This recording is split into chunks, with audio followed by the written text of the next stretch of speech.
মধ্যপ্রাচ্যের টালমাটাল পরিস্থিতিতে আবারও আলোচনার কেন্দ্রে ইরানের পরমাণু চুক্তি। জাতিসংঘের জ্যেষ্ঠ কর্মকর্তারা সতর্ক করেছেন, ইরানের পরমাণু কর্মসূচি নিয়ে অগ্রগতি না হলে এটি শুধু মধ্যপ্রাচ্য নয়, গোটা বিশ্বের জন্য অস্থিরতার কারণ হয়ে দাঁড়াবে।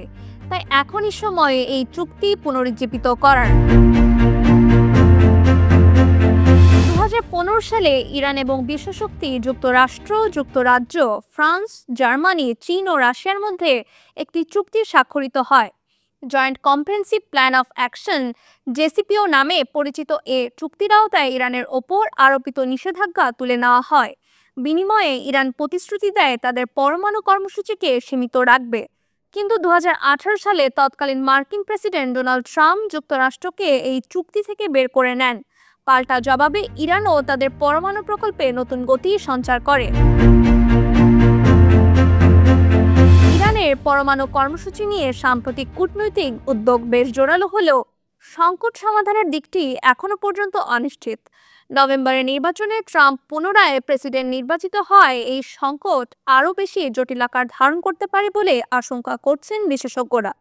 আগামী 20 জানুয়ারি তার শপথ গ্রহণের আগেই আলোচনায় উল্লেখযোগ্য অগ্রগতি অর্জন করতে চাইছে কূটনীতিক মহল। গত মাসে ইউরোপীয় ইউনিয়নের সঙ্গে ইরানের কূটনীতিকরা বৈঠকে বসেন। সেখানে ইরানের পরমাণু প্রকল্প ছাড়াও মধ্যপ্রাচ্যে আঞ্চলিক উত্তেজনা কমানোর উপায় নিয়ে আলোচনা হয়। জাতিসংঘের রাজনৈতিক বিষয়ক প্রধান রোজমেরি ডিকার্লো বলেন, ইরানের পরমাণু চুক্তি নিয়ে এখনই কাজ শুরু করার সময়।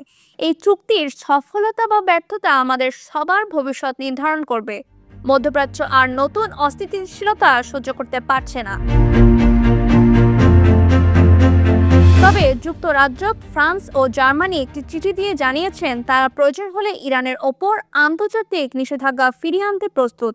যদিও ইরান এই ধরনের পদক্ষেপকে বেআইনি বলে আখ্যা দিয়ে হুঁশিয়ারি দিয়েছে যে কোনো উস্কানির কঠোর জবাব দেবে তারা। জাতিসংঘে ইরানের রাষ্ট্রদূত আমির সাইদ ইরাভানি স্পষ্ট করেছেন, নিষেধাজ্ঞা পুনর্বহাল করলে তার ফল হবে উল্টো।